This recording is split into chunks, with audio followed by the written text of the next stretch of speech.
महबूब साहब ने बताया कि उनके अकाउंट से किस तरीके से 1 लाख रुपए चले गए फ़ोन पे से बोलकर। फिर हम और हमारे भाईजान हैं जो भोने हैं, वो यहाँ से गुजर रहे थे, तो महबूब साहब हमें कॉल किए कि 1 लाख रुपए ऐसा गए बोल के।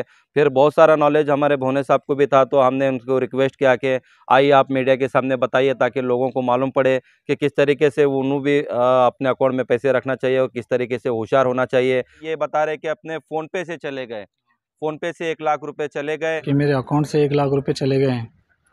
जो मैंने यूपीआई दिया, ना ओटीपी दिया, ना कुछ करा, ऑटोमेटिकली 1 लाख रुपए कट चुके हैं। और आने का मकसद ये है कि आप लोग भी सतर्क रहिए कि अकाउंट से ऑटोमेटिकली पैसे कट रहे हैं। फिर हमारे साथ में हमारे रफ़ीक साहब हैं, जो हमारे भाईजान हैं, हमारे भौने हैं, जो काफ़ी सारा नॉलेज इनको भी है। ये जो एक जहाज़ इंजीनियर हैं, अमेरिका में, ऑस्ट्रेलिया वगैरह, इनका हर मंथ इनका शिप चेंज होता रहता है, तो बहुत सारा नॉलेज इनको भी है। तो रफ़ीक साहब, जैसा कि देखने में आ रहा है कि महबूब साहब के 1 लाख रुपए बैंक अकाउंट से चले, बैंक फ़ोन पे से चले गए, ऐसा बता रहे हैं। तो आपको क्या नॉलेज है इसके बारे में, क्या कहना चाहेंगे जनता को? जी, जनता से यही कहूँगा, जो बोलते हैं ना, अच्छाई के साथ साथ बुराई भी आ जाती है। तो हम जिस तरीके से टेक्नोलॉजी से आगे बढ़ रहे हैं, जिस टेक्नोलॉजी को हम यूज़ करें, वो काफ़ी अच्छा ही है, लेकिन उसके ड्रॉबैक्स भी है, क्योंकि पब्लिक उस टेक्नोलॉजी को जो सही तरीके से यूज़ करना है, बहुत लोगों को नहीं मालूम। उसमें क्या करते हैं, कुछ लोग गलतियाँ हो जाती है, करते नहीं, हो जाती है, कि उनके अकाउंट को सेव करके रखना है, कहाँ एक्सेस को डिनाई करके रखना है मोबाइल फ़ोनों में। तो लोग क्या करते हैं, मोबाइल फ़ोन में तो ऐप डाल लेते हैं, सभी तरीके से उसको ओपन रख के, सारे एक्सेस को ओपन रख के यूज़ करना करते रहते हैं। उसमें बहुत सारे क्या है, तो आप जो जो भी चीज़ आपको आती रहती है, आपके नोटिफिकेशन वगैरह, उसको आप क्लिक करते जाते हैं। उसमें क्लिक करने में क्या होता है कि आपने मोबाइल का एक्सेस किसी हैकर्स को या किसी को भी एक्सेस दे दिया, लेकिन वो आपको पता नहीं रहता। यहाँ तक कि जो टेक्निकल आदमी है, मैं भी हूँ, जो मुझे थोड़ा बहुत नॉलेज है, मैं को भी बहुत बार ऐसे आते हैं, लेकिन हमको उसका ज़रा नॉलेज रहने की वजह से हम उसको ज़रा अवॉइड करते हैं टच करने के लिए। सबसे पहले तो है कि हम बोलते हैं कि पैसे गए, जो भी गए, लेकिन जो उसमें गलती मैक्सिमम 99% हमारी रहती है, कि हमसे वो मालूम नहीं होती कि गलती कब हुई है, क्योंकि हम किसी ना किसी तरह चोर के लिए दरवाज़ा खोल के दे देते हैं। किसी को कोई चीज़, गेम हमको अच्छा लगता है तो उसको डाउनलोड कर लेते हैं, उसको खेलते हैं। तो उसमें क्या होता है कि उसके साथ साथ वायरस आपके फ़ोन में डाल देते हैं। डालने से क्या होता है, आपका या तो फ़ोन का पूरा एक्सेस लेते हैं, या तो क्लोन ले लेते हैं, या तो आपके फ़ोन में जो डेटा स्टोर है, उसको लोग एक्सेस कर सकते हैं। इस तरीके से क्या करते हैं, उसको लोग ट्राई करते हैं। ऐसा सभी फ़ोनों को ट्राई करते हैं। उनमें से क्या रहता है कि जैसे भाई साहब के फ़ोन को उन्होंने एक्सेस कर लिया, ऐसा दिन भर ट्राई करते हैं कि इसमें 10 बार ट्राई करने से 1-2 बार उनको फ़ोन का एक्सेस मिल जाता है। उस टाइम पे एक्सेस मिलने के बाद इनको तो पता नहीं रहता है कि इन्होंने किस जगह पे उसको एक्सेस दे दिया।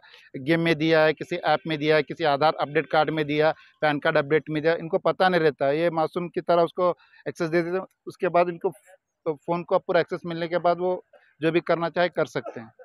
इन्हें तो बता रहे महबूब साहब, ओटीपी वगैरह कुछ भी नहीं हाँ दिया। जी, जी, जी, मैं वही तो बोला, टेक्नोलॉजी इतनी फ़ास्ट हो गई है कि सामने वाले को कुछ पता नहीं चलता। आपका फ़ोन में क्या चल रहा है, आपका फ़ोन बंद भी रखेंगे तो आपका सारा अमाउंट निकल जाएगा, आपको पता नहीं चलेगा। इस तरीके से सब कुछ होता है। 3 चीज़ें हैं मेन, आपका फ़ोन पे, आपका एटीएम और आपका नेट बैंकिंग। नेट बैंकिंग के थ्रू जाके एक्सेस करना थोड़ा मुश्किल होता है, तो पहला टारगेट फ़ोन पे और एटीएम कार्ड के थ्रू ही करते हैं। एटीएम कार्ड का डेटा और फ़ोन पे। फ़ोन पे सबसे ईज़ी है, क्योंकि आपका फ़ोन जैसा क्लोन हो जाता है, आपका जो ट्रांज़ैक्शन करते हैं उसकी फ़ोटोकॉपी चलती रहती है, पिन वगैरह जो भी यूज़ करते हैं, उसको क्लोन करते हो लोग, ईज़ी से करते हैं। दूसरा, उसके बाद एटीएम है। एटीएम थोड़ा सेकंड लेयर का है, उसको करना थोड़ा मुश्किल है, लेकिन उसको भी कर लेते हैं। और सबसे ज़्यादा मुश्किल होता है इंटरनेट बैंकिंग के थ्रू जाके करना। उसमें जाने के बाद थोड़ा मुश्किल है। उसमें क्या, जो भी आदमी को पैसे भेज रहे हैं, बेनिफिशियरी को रजिस्टर वगैरह करना पड़ता है। लेकिन हैकर्स हमेशा से बोलते हैं ना, टेक्नोलॉजी जिस तरह अच्छी तरह आगे भी बढ़ रही है, उस तरह उसका ड्रॉबैक्स भी है। लोग उसका एक्सेस कर लेते हैं और सामने वाले को पता नहीं चल जाता। कुछ देर के लिए इनका ओटीपी ऑफ कर देते हैं, या इनका मोबाइल सिग्नल डिस्कनेक्ट कर देते हैं। तो इस तरीके से, तो बस इतना है कि इससे बचने के लिए जो भी आपके घर में बच्चे हैं, बड़े हैं, जो भी, उनसे भी यही करना है कि जो मोबाइल को आपका ट्रांजैक्शन मोबाइल के साथ लिंक है, उस मोबाइल को बच्चों के या किसी भी नॉर्मल कामों के लिए यूज़ ना कीजिए। उसको बस सेपरेट रखिए। आपको गेम खेलना शौक है, जो भी चीज़ है देखना है, उसके लिए और मोबाइल रखिए छोटा, बच्चों के पढ़ाई के लिए। अभी क्या हो रहा है, बच्चे भी इसी मोबाइल से, घर में एक मोबाइल रहता है, माँ-बाप का बैंक भी उसी में रहता है, बच्चे भी उसी में पढ़ाई करते हैं और गेम भी डाल लेते हैं। उस तरीके से बहुत सी चीज़ें सुनने में आ रही है। अच्छा, आपने इनका अकाउंट देखा कि कहाँ पर गए, किधर गए? आपको क्या लगता है कि कहाँ से हैक कर हाँ किए जी, उनको? जी, जी। हैक करने का तो मैं इनसे बात करने से पहले ही कहा था कि इंडिया में जो मैक्सिमम जो भी हैकर्स है, झारखंड से है, जामताड़ा बोल के वहाँ का डिस्ट्रिक्ट है। आप 80% 90% जो भी इंडिया में होता है, जो मोबाइल से जो चोरी, हैकिंग, वहाँ पे ही जाते हैं। अगर आप इन्होंने जैसे कंप्लेंट किया है, अगर ये वहाँ जाने के बाद भी उस बैंक अकाउंट का चेकिंग भी करेंगे तो आदमी को या तो बूढ़ा होगा या तो मरा हुआ आदमी होगा उस नाम पे भी। जैसे इनको यहाँ पे इन्होंने ठगा है, वहाँ पे भी किसी को ठग के उसके नाम पे जाली अकाउंट खोल के बैठे हुए रहते हैं। अगर ये उस अकाउंट तक भी पहुँच जाएंगे तो उसको फाइंड नहीं कर पाएंगे कि आदमी कौन है। इस तरीके से दोनों साइड पे, उधर भी इस तरीके से यूज़ करें और इधर भी इस तरीके से यूज़ करें। मैं बोलना चाहूँगा कि अगर आपके एटीएम वगैरह जो भी है, अगर आप उनको यूज़ नहीं करते तो प्लीज़ आपके मोबाइल में जो भी बैंक है उसका ऐप डाल लीजिए। उस मोबाइल में क्या आपका एटीएम कार्ड वगैरह ऑफ करके रखिए। नेट बैंकिंग भी आप ऑफ कर सकते हैं, एटीएम कार्ड भी ऑफ कर सकते हैं। मैक्सिमम ऑप्शंस को ऑफ रखिए। जब भी आपको ड्रॉ करना रहता है विथिन सेकंड आप उसको चालू करके यूज़ करके वापस ड्रॉ करके रखिए, तो कुछ नहीं होता। मैं तो मेरे अकाउंट जितने भी हैं मैं उसी तरीके से यूज़ करता हूँ। जिस टाइम पे मेरे को एक्सेस करना रहता है मैं ऐप में जाके उसको ओपन कर देता हूँ, कार्ड है या जो भी है, उसके बाद ट्रांजेक्शन के बाद क्लोज कर देता हूँ। तो ये सेफ्टी लेयर है। तो आज आपके सामने बड़े अफसोस के साथ मैं आपको ये बताना पड़ रहा है कि हमारे साथ में जो है महबूब साहब, जो इनके अकाउंट से 1 लाख रुपए चले गए हैं, यानी ट्रांजैक्शन यहाँ पर उनका बता रहा है। और वो साइबर क्राइम बीदर में भी कंप्लेंट कर चुके हैं। और उनका जो बैंक था, कैनरा बैंक में उनका अकाउंट था, और वहाँ पर भी जाकर वो बताए हैं। और ये बता रहे हैं कि महबूब साहब, मैं किसी को ओटीपी वगैरह कुछ भी नहीं दिया, वैसे ही मेरे अकाउंट से 1 लाख रुपए चले गए। और इनसे जानेंगे हम पूरा की डिटेल्स, इनके साथ में क्या क्या हुआ बोलकर। फिर हमारे साथ में महबूब साहब, इनके जो अकाउंट से गए, ये मौजूद हैं। फिर हमारे साथ में हमारे रफ़ीक साहब हैं, जो हमारे भाईजान हैं, हमारे भौने हैं, जो काफ़ी सारा नॉलेज इनको भी है। ये जो एक जहाज़ इंजीनियर हैं, अमेरिका में, ऑस्ट्रेलिया वगैरह, इनका हर मंथ इनका शिप चेंज होता रहता है, तो बहुत सारा नॉलेज इनको भी है। तो जानना चाहेंगे कि ये अकाउंट से 1 लाख रुपए कैसे गए, और इनको कैसे गए, इनको पूछेंगे, फिर इनसे नॉलेज लेंगे। फिर अगले न्यूज़ का हमारा इंतज़ार कीजिए। बैंक वालों से भी पूछेंगे हम कि कैसे चले गए और आप इसके ऊपर में कैसे एक्शन लेंगे बोलकर। तो आप भी होशियार रहिए। ये बता रहे कि अपने फ़ोनपे से चले गए, फ़ोनपे से 1 लाख रुपए चले गए, और कैसे चले गए, कैसे नहीं, सारी चीज़ें हम आपके सामने बताएँगे। बस हम आखिर में कहेंगे, बस आप होशियार रहिए। अपने अकाउंट में कितने पैसे हैं, कैसे ओटीपी आ रहा है, कैसे जा रहा है, सारी चीज़ें आप ध्यान दीजिए। अस्सलाम वालेकुम भाई, मेरा नाम महबूब है। आपके सामने आने का ये मकसद है कि मेरे अकाउंट से 1 लाख रुपए चले गए हैं। जो मैंने यूपीआई दिया, ना ओटीपी दिया, ना कुछ करा, ऑटोमेटिकली 1 लाख रुपए कट चुके हैं। और आने का मकसद ये है कि आप लोग भी सतर्क रहिए कि अकाउंट से ऑटोमेटिकली पैसे कट रहे हैं। किसी को ओटीपी शेयर मत कीजिए, ना किसी को मोबाइल दीजिए, ना किसी को पिन कोड दीजिए।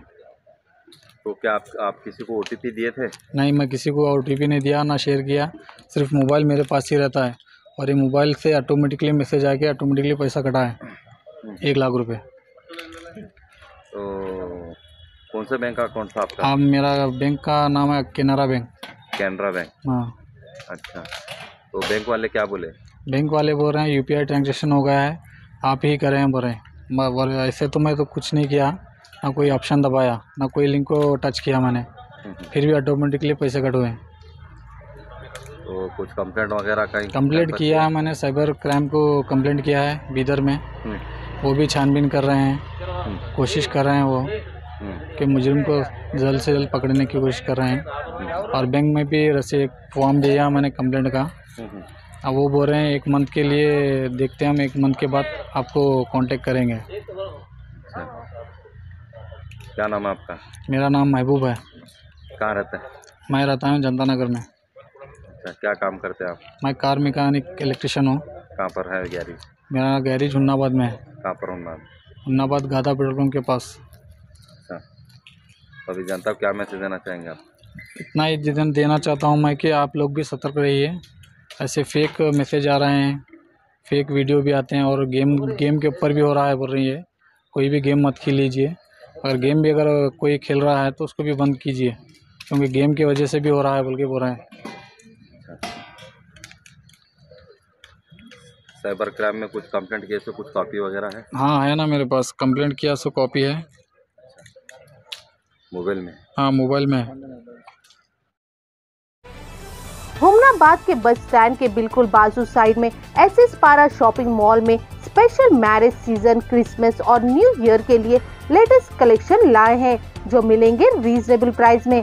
सभी तरह के साड़ीज जैसे कि Dharmavaram, Kanchivaram sari, branded shooting shirting, men's wear, kids wear, ladies wear, coat suit, sherwani, kurta pyjama, blazer, Raymond shooting, Aditya Birla, Siyaram, Solino और सभी तरह के branded item SS Para shopping mall पर मिलेंगे, तो एक बार विजिट करना ना भूले।